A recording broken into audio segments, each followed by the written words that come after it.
Market లో invest చేసి మీ డబ్బులు డబుల్ చేసుకోవాలనుకుంటున్నారా? విజయవాడలో జరిగే సుందరరామిరెడ్డి గారి లైవ్ సెమినార్ కి అటెండ్ అవ్వండి.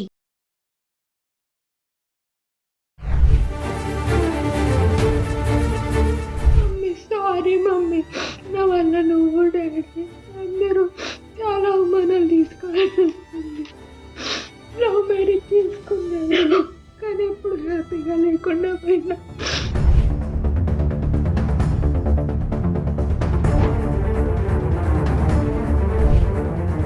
నమస్తే, వెల్కమ్ టు సుమన్ టీవీ. ప్రస్తుతం మనతో పాటు ఉన్నారు పబ్లిక్ స్పీకర్ రజనీ రమ్మ గారు. నమస్తే మ్యామ్. నమస్తే నవీన. మ్యామ్, హైదరాబాద్ సిటీలో డాక్టర్ ప్రణీత, మీరు ఆర్టికల్ చూసే ఉంటారు, సూసైడ్ అటెంప్ట్ చేసింది. రీజన్ ఏంటంటే అత్తగారి వేధింపులు.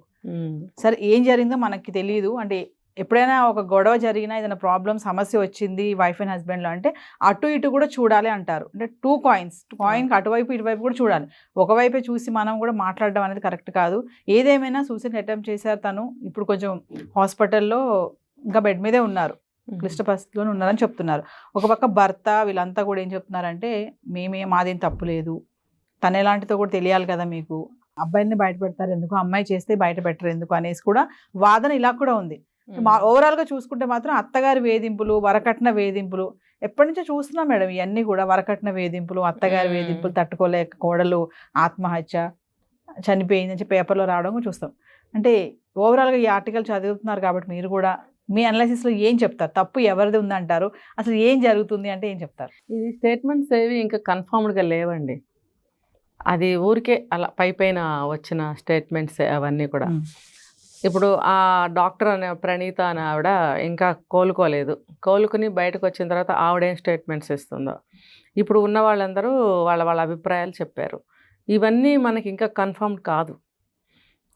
జనరల్గా చెప్తారు ఆడపిల్ల తరఫున వాళ్ళు, మాకు ఇట్లా జరిగింది అని. మీరు చూడండి, ఆ అబ్బాయి తల్లిదండ్రుల్ని ఎక్కడ ఇంటర్వ్యూ చేసినట్టు వాళ్ళు స్టేట్మెంట్ కానీ మనకేమీ తెలియలేదు. ఇంకా టైం పడుతుంది. మళ్ళీ మనం ఇంకో వీడియో చేద్దాం దీని మీద. ప్రస్తుతం మనకు తెలిసినంత వరకు ఏంటంటే, ఆ డాక్టర్ ప్రణీత హస్బెండ్ ఎవరైతే సికిందర్ రెడ్డి, అతను మాట్లాడాడు చాలా ధైర్యంగా, చాలా ఓపెన్గా, చాలా జెన్యూన్గా తన స్టేట్మెంటు చాలాసేపు చెప్పాడు. అందులో నేను ఇప్పుడే వచ్చి కలుస్తాను, మీరు ఎక్కడున్నారో చెప్పండి, నేను వచ్చి సమాధానాలు అన్నిటికీ చెప్తాను అని అన్నాడు. అంటే ఆ వాయిస్లో కొంచెం నిజాయితీ ఉంది. ఇంకొకటి ఏంటంటే, రెండు పక్కల సమస్య అనేది ఎప్పుడూ ఒక పక్కన రాదండి, రెండు పక్కల ఉంటుంది. ఎక్కడో ఒక చిన్న అపశృతి మొదలైతే వైవాహిక జీవితంలో అది మెల్లగా చిలికి రప్చర్ అయ్యి పెద్దదవుతుంది. అంతే. దాన్ని ఏదో చిన్నగా ఒక గీరుకుంది, దానికి వెంటనే ఏదన్నా ఆయింట్మెంట్ రాసేస్తే అది ఒక గంటలో మానిపోతుంది. చిన్నగా గీరుకున్నప్పుడు అది కొంచెం దురద పెట్టినప్పుడు, మంట పుట్టినప్పుడు దాన్ని ఇలా దాని వైపే చూస్తూ మనకి కాన్సన్ట్రేషన్ అటు పెట్టినప్పుడు అది మెల్లగా పుండు పెద్దదయ్యి బాధ పెరుగుతుంది, దాని మచ్చ ఏర్పడుతుంది, రకరకాలు. అలాగే ఈ వైవాహిక జీవితంలో చిన్న సమస్య ఏదైనా వచ్చినప్పుడు దాన్ని అలా రప్చర్ చేసుకుంటే ఇది ఇలా పెద్దదవుతుంది. అంటే నాకు అనిపించింది నేను చెప్తున్నా, మేబీ కరెక్ట్ అవ్వచ్చు కాకపోవచ్చు, నా ఒపీనియన్ నేను చెప్తున్నా. ఇప్పుడు ఒక సమస్యని అన్ని కోణాల్లో చూస్తాం. ఇప్పుడు నా కోణంలో నేను చూస్తాను, మీ కోణంలో మీరు చూడండి, ఇంకొకళ్ళు వాళ్ళ కోణంలో వాళ్ళు చూస్తారు. అంటే ఇన్ని రకాలుగా అది జరిగి ఉండవచ్చు. ఇప్పుడు ఒక సమస్య ఒక కారణం వల్లే వస్తుందా అండి? ఇప్పుడు నేను అనుకున్న ఒక కారణము, ఆ ఒక్క కారణం వల్లే ఆ సమస్య వస్తుందా? ఇంకో కారణం వల్ల రాకూడదా? సో మెనీ రీజన్స్ ఉంటాయన్నమాట ఏదన్నా ఒక ప్రాబ్లంకి. నేను నా ఒక వర్షన్ నేను చెప్తున్నాను, నా వాయిస్ చెప్తున్నా. ఇప్పుడు అత్తగారింట్లో ఆ అమ్మాయి ఉంది అంటున్నారు, అంతకుముందు యుఎస్లో ఉన్నాము అని అంటున్నారు. అంటే నేను నా తరఫు నుంచి ఒక చిన్న ఇన్వెస్టిగేషన్ చెప్తున్నాను. యుఎస్లో ఉన్నారు, లవ్ మ్యారేజ్, బాగుంది కదా, బాగుంది, ఒక పాప పుట్టింది, ఎంత బాగుంది ఆ లైఫ్, ఊహించుకోండి. అమెరికాలో అంటే మంచి లైఫ్ కదా, చాలా బాగుంది. మరి అలాంటి లైఫ్లో ఏం జరిగింది? అమెరికాలో ఉండంగానే సూసైడ్ అటెంప్ట్ ఎందుకు చేయాల్సి వచ్చింది? హస్బెండ్ చెప్పారు అక్కడ కూడా ఇలా అటెంప్ట్ చేసింది. ఇప్పుడు వేరే కంట్రీలో అలాంటివి ఏమైనా జరిగితే చాలా పెద్ద ఇష్యూస్ అవుతాయి, కేసులు అవుతాయి. అసలు అక్కడి నుంచి బయటపడి ఇండియాకి రావడం అంటేనే చాలా గ్రేట్గా అనిపించింది నాకైతే. అక్కడ చిన్నది ఏదైనా జరిగినా చాలా పెద్ద ఇష్యూ అయిపోతుంది, మామూలు చిన్న వాటికే. ఇంత పెద్ద విషయానికి వీళ్ళు అసలు ఎలా బయటపడి ఇండియాకి ఎలా వచ్చారు? మరి వచ్చారు, ప్రశాంతంగానే ఉన్నారు, ఓకే. ఇప్పుడు అక్కడ ఏం సమస్య జరిగిందనేది మనకు తెలియదు. సూసైడ్ అటెంప్ట్ చేసింది, ఇక్కడికి వచ్చేసారు. ఇక్కడ కూడా ఇక్కడికి వచ్చేసినప్పుడు ఇక్కడ బాగుండాలి, ఫ్యామిలీ పరంగా కానీ వృత్తిపరంగా కానీ ఏ విధంగానైనా సరే. ఆ అమ్మాయి ఏదో చదువుకుంటుంది అని అన్నారు, మరి యూఎస్లో ఏం చేసిందో మనకు తెలియదు. మరి ఇక్కడికి వచ్చారు, చదువుకున్నారు, మంచిగా అన్నీ జరుగుతున్నప్పుడు మళ్ళీ ఎందుకు రేగింది అని అంటే రేగుతున్నాయి వాళ్ళకి. ఎందుకు అంటే యూఎస్లో అక్కడ మా సూసైడ్ అటెంప్ట్ చేసింది మా వైఫ్ అని అతను చెప్పాడు. చెప్పినప్పటి నుంచి మా ఇద్దరి మధ్యన సమస్యలుగానే ఉంది అని ఆయన చెప్పాడు. అంటే ఆయన చెప్పిందే మళ్ళీ నేను చెప్తున్నాను. ఒకసారి అతను ఇలా అవుతున్నప్పుడు ఎందుకు ఈ గొడవలు అని చెప్పి అతను వేరే ప్లేస్కి జాబ్కి వెళ్ళిపోయాడు. ఇంకొకటి కూడా చెప్పారు, ఈ అమ్మాయి ఎప్పుడు ఇక్కడ లేదు, ఇప్పుడే ఒక 6 months నుంచి మేము చూస్తున్నాం అని నైబర్స్ కూడా వాళ్ళందరూ కూడా చెప్తున్నప్పుడు ఇంతకాలం మరి ఎటో వెళ్తుంది వస్తుంది, ఎక్కడికో వెళ్తుంది వస్తుంది అంటే వాళ్ళ అమ్మాయి పేరెంట్స్ వాళ్ళు చెప్పారు ఆమె స్టడీస్ కోసము పీజీ చేయడానికి ఇంకోటి చేయడానికి కోర్స్ చేయడానికి అటు ఇటు వెళ్తుంది. ఓకే, రీజన్ బాగుంది, వీళ్ళు చెప్పిన దానికి అది చెప్పిన దానికి మ్యాచ్ అయింది. సరే, ఈ రీజనింగ్స్ ఉన్నప్పుడు మళ్ళీ అన్నీ బాగుంటే మళ్ళీ కలిసి ఉండొచ్చు కదా. మరి ఆ అబ్బాయి అటు వెళ్ళిపోయినప్పుడు ఈ డాక్టర్ కూడా ఈవిడ కూడా నేను వస్తాను అంది. ఓకే, బాగుంది, కరెక్ట్ అన్నప్పుడు అతను మరి ఎందుకు తీసుకెళ్ళలేదు అంటే ఇక్కడ ఏదో సమస్య కొంచెం గట్టిగానే ఉంది, మళ్ళీ నేను అక్కడికి తీసుకెళ్తే అక్కడ కూడా అల్లరిపడాల్సి వస్తుంది అని అతను అనుకుని ఉండవచ్చు. అనుకుని అతను తీసుకెళ్ళను అని అనలేదు, చూడండి తీసుకెళ్తాను అని అన్నాడు. అంటే ఏంటంటే తను నార్మల్గా ఆలోచించే మనిషి అని నాకు కూడా ఒక యాంగిల్ నుంచి అనిపించింది.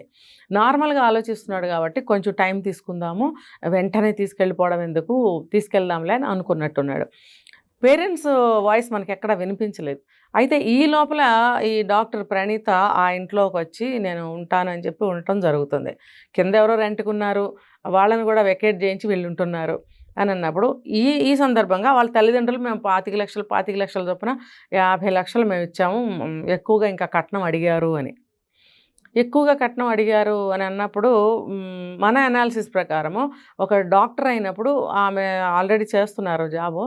చేస్తున్నప్పుడు ఒక డాక్టర్ దగ్గర అంత కట్నం ఎలా డిమాండ్ చేయగలుగుతారు అంటే నార్మల్గా ఆలోచిస్తే క్రూయల్ మెంటాలిటీ వాళ్ళు ఉంటే కనుక ఆ డాక్టర్ అవని యాక్టర్ అవని ఇంకోటవని మాకు కావాలని అనేవాళ్ళు ఉన్నారు. కానీ వీళ్ళందరూ చెప్తున్న దాని ప్రకారం వాళ్ళు మంచి వాళ్ళనే చెప్తున్నారు కదా. చెప్తున్నప్పుడు వాళ్ళు ఇప్పుడు బంగారు బాతునే ఇంట్లో పెట్టుకున్నప్పుడు వీళ్ళు ఇంకా ఏమేమో అడుగుతారని నాకు అనిపించలేదు. ఏదైనా చిన్నగా ఏదైనా లోటుపాట్లు ఉంటే బయటపడటం అనేది సహజం. కొంతమంది వాళ్ళు పెరిగిన ఎన్విరాన్మెంట్ ప్రకారం అంత సంస్కారంగా ఉండలేకపోతారు. కానీ పబ్లిక్ చెప్తున్న దాని ప్రకారం వాళ్ళు సాఫ్ట్ క్యారెక్టర్ మనుషులే అని చెప్తున్నప్పుడు మనం ఎటు నుంచి అనుమానించాల్సి వస్తుంది.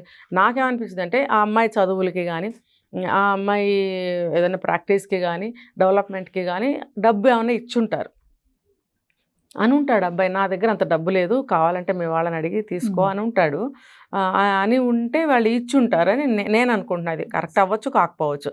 అంతేగాని ఒక డాక్టర్ని పెళ్లి చేసుకుని అంత ఆస్తి పరులు ఇంకా ఇది పట్టరా అని ఎంత ఇదిగా అడుగుతారని నాకు అనిపించలేదు. మేబీ అడిగారేమో కానీ నాకు అనిపించలేదు. ఇవన్నీ ఇలా ఉంటే వాళ్ళు కూడా ఎక్కడ వాళ్ళ వాయిస్ వినిపించలేదు. నేను ఇది 3వ మెన్షన్ చేయడం, వాళ్ళు ఎక్కడ వాయిస్ వినపడలేదు.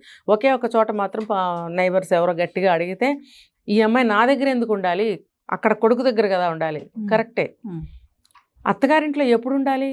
ఏదన్నా సమస్య వస్తే, సమస్య అంటే ఎటువంటి సమస్య, అక్కడ వాళ్ళ జీవనానికి ఏదైనా కుదరకపోతే, డబ్బు చాలకపోతేనో, పెద్దవాళ్ళ యొక్క హెల్ప్ కావాల్సి వస్తేనో, లైఫ్లో ఏమైనా డిస్టర్బెన్సెస్ వస్తే, కొంచెం పెద్దతనం అంటే పెద్దవాళ్ళగా సపోర్ట్ కావాలని వాళ్ళు కోరుకున్నట్టయితే అత్తగారింట్లో ఉండటం అనేది తప్పులేదు, ఉంచుకోవడం తప్పులేదు. కానీ మామూలుగా అయితే భార్య భర్త దగ్గరే ఉండాలి కదా అని ఆ అబ్బాయి తండ్రి మాట్లాడాడు. మీకు పాపని కూడా ఎందుకు మీరు కనికరం చూపించట్లేదు, ఆ పాపకి ఫుడ్ ఎందుకు పెట్టట్లేదు అని అంటే అసలు నేను పెట్టడం అంటే మామూలుగా అంటున్నాడు ఆయన. నేను పెట్టడం ఏంటి, వాళ్ళ అమ్మ నాన్న చూసుకోవాలి కదా, నేను చూసుకోవడం ఏంటి, మా పరిస్థితి ఏంటి అని అంటున్నాడు ఆయన. అంటే దాన్ని వాళ్ళు నెగిటివ్గా మాట్లాడుతున్నారు. మీరు కనికరం లేదా, మీరు తాత కాదా అని అంటున్నారు. ఇప్పుడు వాళ్ళున్న ఏజ్లో కొడుకు కోడలు ఉన్న సమస్యల్లో ఇక్కడ వీళ్ళున్న ఈ వయసులో మాకు ఈ సమస్య ఎదుర్కొనటం అవసరమా అనే ఫ్రస్ట్రేషన్లో వాళ్ళు ఉన్నారు. ఉండి ఆయన కొంచెం గట్టిగా మాట్లాడటం అనేది జరిగింది. అంతేగాని మనవరాల మీద కోపం అని కాదు. ఇంకొకటి ఏంటంటే ఆమె ఇట్లా జబర్దస్త్గా వచ్చేసి ఇట్లా ఉండటం అనేది మాకు కూడా రేపొద్దున బ్యాడే కదా. ఇప్పుడు మీలాంటి వాళ్ళు అడుగుతారు మమ్మల్ని, మేమేం జవాబు చెప్పాలి? ఇంకా అందుకని ఆ అమ్మాయిని ఇంట్లోంచి పంపించడం శ్రేయస్కరం అనుకుని వెళ్ళు అని అన్నాము అనేది ఆయన వర్షన్ నాకు ఇండైరెక్ట్గా తెలిసింది. అయితే ఆయనకి తెలియని విషయం ఏంటంటే చేయి పట్టుకుని నువ్వు అసలు ఎందుకు ఇక్కడ మాతో గొడవలు, నువ్వు వెళ్ళిపో, ఒక వీడియో కూడా రిలీజ్ చేశారు. నువ్వు అసలు మాతో ఎందుకుంటున్నావు, నువ్వు వెళ్తే హస్బెండ్ దగ్గరికి వెళ్ళు, లేకపోతే నువ్వు ఎక్కడికన్నా వెళ్ళు, పుట్టింటికి వెళ్ళు, లేకపోతే వేరే, ఇక్కడ మా దగ్గర ఉండి మాకు సమస్య ఎందుకు తీసుకొస్తావు, నువ్వు వెళ్ళిపో అన్న సందర్భంగా ఆయన లాగుతూ ఉన్నాడేమో అని అనిపించినప్పుడు ఆమె నేను వెళ్ళను అని వెనక్కి లాక్కుంటుంది చూసారా. వీళ్ళ సమస్యను మేము ఎందుకు ఫేస్ చేయాలి, మా మీదకి ఏదన్నా వస్తుంది అన్న భయమే వాళ్ళలో కనిపించింది. ఆ పబ్లిక్ ఎవరో అడుగుతుంటే జవాబు కూడా ఆయన అదే ఫ్రస్ట్రేషన్లో చెప్పాడు చూడండి. కాబట్టి దీన్ని మనము చెడుగాను అనుకోలేము, ఇటు నిజంగా మంచి ఉందా అని కూడా అనుకోలేము. ఇంకొక మాట మేడం, అమ్మాయి మళ్ళీ అది కూడా చెప్తుంది కదా సెల్ఫీ వీడియోలో, ఆ మామ నన్ను తాకరాని చోట తాకారు అని కూడా చెప్తున్నారు. ఏమండి, ఎవరైనా నవీన గారు అదే పెడతారు. ఇప్పుడు ఏమి చేయకపోయినా నన్ను రేప్ చేయబోయాడు, నన్ను తాకరాని చోట్ల తాకాడు, ఇప్పుడు ఒక వంక కావాలి. ఇంకొకటి, ఇప్పుడు ఆ పెనుగులాట్లా చెయ్యి ఎక్కడైనా తగలచ్చు. అంటే ఆడపిల్లలు ఇలాంటివి చెప్తే బయట సానుభూతి వస్తుంది కొంతమంది అనుకుంటారు. ఇప్పుడు ఇదే నేను చెప్తున్నా, వీళ్ళ అందరి స్టేట్మెంట్స్ మనకి ఇంకా ఏం దొరకలేదు, జస్ట్ జరిగిన దాన్ని బట్టే మనం మాట్లాడుకుంటున్నాం. కాబట్టి అది బై మిస్టేక్ చేతులు తగిలి ఉండొచ్చు, లేకపోతే అంటే నేను అసలు ఎవరిని ఎప్పుడు ఎక్కడ సమర్థించనండి. నేను తప్పు ఎందుకు జరిగింది, ఎలా జరిగింది అని మాత్రమే నేను చెప్తాను. మనం ఎవరో నిర్ణయించడానికి, కోర్టులు ఉన్నాయి, చట్టాలు ఉన్నాయి, ఆ పెద్ద మనుషులు వాళ్ళ కుటుంబాల వాళ్ళు ఉన్నారు, వాళ్ళు నిర్ణయించుకోవాలి. మనం ఏంటంటే ఎందుకు ఇలా చెప్తున్నాం అంటే, సమాజానికి మీరు మారండి, ఇటువంటి పరిస్థితులు వస్తాయి కాబట్టి మీరు ఏ జాగ్రత్తల్లో ఉండాలి. ఎందుకంటే నేను కూడా వన్ ఆఫ్ ద సిటిజన్ కదా. కాబట్టి ఒక సమాజంలో నివసిస్తున్న ఒక వ్యక్తిగా నేను కూడా ఇలాంటివి తెలుసుకుంటే నా జాగ్రత్తలు నేను తీసుకోగలుగుతాను నా లైఫ్కి. ప్రతి ఒక్కరికి ఇవి గుణపాఠాలు. అమ్మ అంటేనే అర్థాలు తీసే రోజులు వచ్చినాయి. నిజంగా ఈ సమాజం ఎంత చెడు దోవలో వెళ్తుందని అందరూ జనాలు కొట్టుకుంటున్నారే, మనలాంటి వాళ్ళు అరుస్తున్నామే, ఇవన్నీ పక్కన పెడితే చిన్న మాటకి అంత పట్టింపులు తీస్తున్నారే. మళ్ళీ మీకు ఏది తప్పుగా అన్నప్పుడు మాటకి ఎన్ని అర్థాలు ఎందుకు తీస్తున్నారు? ఇది కూడా అలాగే సపోర్ట్గా ఉండొచ్చు కదా, స్పోర్టివ్గా ఉండొచ్చు కదా. అబ్బే ఇదే అదే. ఇంకోటి మేడం, ఇక్కడ కామన్ గా చూసేది ఏంటంటే, రీసెంట్ గా మనం బెంగళూరు టెక్కిది కూడా మనం మాట్లాడుకున్నాం. ఆయన కూడా ఇలాగే ఆడవాళ్ళకి న్యాయాలు ఉన్నాయి, ఆడవాళ్ళకి చట్టాలు ఉన్నాయి, ఒక ఆడవాళ్ళు వచ్చి ఒక కంప్లైంట్ చేస్తే అదే ఫైనల్ అనుకుంటారు, అసలు వెనక్కి వచ్చి ఇంక మగవాళ్ళని అడిగేది లేదు, ఇంక మా బాధ అర్థం చేసుకోరా, మా తప్పు ఎంత ఉంది అనేది కూడా చూడరు అనేది ఆ బెంగళూరు టెక్కి చెప్పిన మాటలు. ఇక్కడ కూడా ప్రణీత హస్బెండ్ అదే చెప్తున్నారు, మమ్మల్ని ఎంతగానో ఏడిపించారు అనేది మీకు అవసరం లేదా అండి, వాళ్ళు ఈ రోజు సూసైడ్ అటెంప్ట్ చేశారు కాబట్టి మా తప్పని అంటారా అంటున్నారు. అంటే అక్కడ ఇక్కడ కామన్ గా ఇది కనిపిస్తుంది. ఇంకోటి ఏంటంటే, ఇలాంటి ఇన్సిడెంట్ జరిగినప్పుడు ఆడపిల్ల తల్లిదండ్రులు వస్తారు కానీ ముందుకి, ఈ మగపిల్లల తల్లిదండ్రులు ఎక్కడ కనిపించరు. అంటే తప్పు చేశారని అనుకోవాలా, లేకపోతే భయపడి రావట్లేదు అనుకోవాలా? భయపడే, అమ్మ ఏం నోరిపితే ఏం నింద మా మీద పడిపోతుందో, ఇంకొంచెం ఏమైనా ఇరుక్కుంటామేమోనని. ఇప్పుడు అమ్మాయిలు బాగా ఎడ్యుకేటెడ్స్ అవుతున్నారండి, అంత నాలెడ్జ్ పుణికిపుచ్చుకుంటున్నారు, ఏదైనా చేతుల మీద చేసేస్తున్నారు. ఆ సెల్ ఫోన్ ఒకటి ఉంటుంది కదా, అంత నాలెడ్జ్ అంతా అందులో గెయిన్ చేస్తున్నారు. ఇంకా మంచి చదువులు, మంచి ఇన్కమ్, సంపాదన, వీళ్ళకి అన్ని విధాల స్వాతంత్రం ఎక్కువైపోయి కాన్ఫిడెన్స్ లెవెల్స్ దాటిపోయినాయి, బియాండ్ అనమాట. వాళ్ళకి దాటిపోయి మగవాడి అవసరం మాకు ఎక్కడ, అసలు దేనికి అనే స్థితికి వచ్చేసారు. ఇంకా జెండర్ ప్రకారం అట్రాక్ట్ అయ్యి లవ్ అని అవసరము కాబట్టి పెళ్లి చేసుకుంటున్నారు. ఆ కొద్ది రోజులు అయిన తర్వాత అది కూడా వాళ్ళకి నచ్చక వేరే చూసుకుంటున్నారు. ఇండివిజువాలిటీ కోరుకుంటున్నారు అంతే కదా. నాకు మగాళ్ళ అవసరం ఎక్కడా లేదు, నువ్వేమన్నా కుయిక్గా అన్నావంటే నీ అంత చూస్తా అన్న లెవెల్లో తయారయ్యారు. దీనివల్ల అబ్బాయిలు ఇట్లా సఫర్ అవుతున్నారు. ఇప్పుడు సృష్టి ధర్మాన్ని అర్థం చేసుకోవాలి. ఇప్పుడు ఒక ఆడ మగ ఉన్నప్పుడే సృష్టి లైఫ్ సైకిల్ అనేది ముందుకు వెళ్తుంది. ఇది మనం పెట్టింది కదా, భగవంతుడు పెట్టింది సృష్టి. పెట్టినప్పుడు ఇది ఉల్లంఘించడానికి కానీ అధిగమించడానికి కానీ మనం ఎవరం అసలు? దాన్ని గౌరవించకపోవడమే ఇదంతా కారణం. ఒక స్త్రీని స్త్రీలాగా చూడకపోవడం తప్పు, పురుషుడిని పురుషుల్లాగా చూడకపోవడం తప్పు, రెండూ తప్పులే. స్త్రీని తీవ్రంగా అవమానించడము, కొట్టడము, బాధించడము, చంపేయడము ఇవన్నీ చేస్తున్నప్పుడు ఆడవాళ్ళల్లో కూడా ఈ రివెంజ్ అనేది వస్తుంది, సమానత్వం అనేది వస్తుంది. ఇది మీరు తప్పు చేయకండి, మీరు తప్పు చేయకండి. నీ అవసరం వాళ్ళకుంది, వాళ్ళ అవసరం వీళ్ళకుంది. లేనప్పుడు చట్టాలు ఆడవాళ్ళకే చేశారు. చేసినప్పుడు ఈ అబ్బాయిలు నిజంగా మంచివాళ్ళు ఉన్నప్పుడు, నిజాయితీగా ఉన్నప్పుడు వాళ్ళు ఎంతమంది బలైపోతున్నారు. ఇప్పుడు మన చట్టం ఏం చెప్తుంది, ఒక నిజాయితీ పరుడికి శిక్ష పడకూడదు అని కదా. మరి నిజాయితీ పరులు చనిపోతున్నారు కదా. దీనికి కారణం ఎవరు? ఇలాంటి పర్టికులర్ కేసుల్లో అమ్మాయిలే కారణం అవుతున్నారుగా. వాళ్ళు నోటు రాసి సెల్ఫీలు తీసుకుని చనిపోతున్నారుగా. మరి దీనికి అమ్మాయిలందరూ ఏం సమాధానం చెప్తారు? ఏదేమైనా ఆమె బయటకు వస్తే ఏం చెప్తుందో చూడాలి. దాన్ని బట్టి మరి అవును. వీళ్ళకి ఎట్లాంటి శిక్షలు వేస్తారు. తప్పు జరిగిందంటే మాత్రం మీరు అన్నట్టుగా అటు ఇటు చూడాలి. ఒకవైపే మనం మాట్లాడకూడదు. ఒకవైపు వాదన వినేసి ఫస్ట్ ఏంటంటే అమ్మాయికి ఏదైనా కష్టం వచ్చినా బాధ వచ్చినా ఇలాంటి ఏదైనా జరిగాయి అనగానే అమ్మో ఆడపిల్ల అనే ఒక సానుభూతి ముందైతే క్రియేట్ అయిపోతుంది. అసలు అబ్బాయి ఏం చేశాడు, ఏం జరిగింది అనేది మాత్రం ఎవరు చూడరు. చూడాలి మరి తను బయటకు వచ్చి ఏం స్టేట్మెంట్ ఇస్తుందో. దాన్ని ఇదే బట్టి- సమయంలో అమ్మాయిలకు కూడా అన్యాయాలు జరుగుతున్నాయండి. నేను అందుకే చెప్పాను, అబ్బాయిలు అలాంటి పనులు చేయకూడదు, అమ్మాయిలు అలాంటి పనులు చేయకూడదు. అమ్మాయిలకి అబ్బాయిలు గౌరవం ఇవ్వాలి, అబ్బాయిలకి అమ్మాయిలు గౌరవం ఇవ్వాలి. ఎవరైనానండి, Yes. మీరు నాకు రెస్పెక్ట్ ఇవ్వాలి, నేను మీకు రెస్పెక్ట్ ఇవ్వాలి. ఎంతసేపు నేనే ఇచ్చుకుంటూ పోతే నాకు రెస్పెక్ట్ లేనప్పుడు నేను మళ్ళీ రెస్పెక్ట్ ఇవ్వాలనిపిస్తుందా? ఏ రెండు మనుషుల మధ్యనైనా సరే గివ్ అండ్ టేక్ రెస్పెక్ట్ ఉండాల్సిందే. Yes. అది ఉంటేనే ఆ మర్యాద అనే ఒక సన్నని పొర ఉంటేనే విలువలు నిలబడతాయి, కాపాడబడతాయి. ఎవరి విలువ వాళ్ళు కాపాడుకోవాలి. ఇలా జరిగితే అమ్మాయిలకి చెడ్డ పేరు వచ్చిందిగా ఆల్రెడీ. Yes. మరి అలా చేయటం వల్ల ఎప్పటి నుంచో మగవాళ్ళకి చెడ్డ పేరు ఉందిగా. ఇప్పుడు ఈ మగాళ్ళు కానీ ఈ ఆడవాళ్ళు కానీ చెడు ప్రవృత్తిని, చెడు ఆలోచన ధోరణిని తగ్గించుకోవడానికి ఎందుకు ప్రయత్నించరు? మానుకోవాలి. Yes. ఈ కోపావేశాలు, జీవి అన్న ప్రతి జీవికి కోపం, పిల్లికి, కుక్కకి, నక్కకి, ఎలక్కి, మనిషికి అన్నిటికీ కోపాలి. పిల్లి కోపం వస్తే బుయ్య మీద పడుతుందా లేదా? Yes. మరి కుక్క కూడా మీద పడుతుంది. ఆ కుక్కలు చూస్తే భయంతో మనం పక్క నుంచి వెళ్తాం. దానికి ఏదన్నా కొంచెం ఇరిటేషన్ వస్తే మనమే ఎగబడి కరిచేస్తుంది. మరి అందుకని మనం ఎంత జాగ్రత్తగా వెళ్తాము. అలా ప్రతిదీ కూడా జాగ్రత్తగా ఉండాలి ఎవరైనా సరే, లేకపోతే ఈ ప్రపంచంలో ఏది మిగలదు. Yes. Thank you.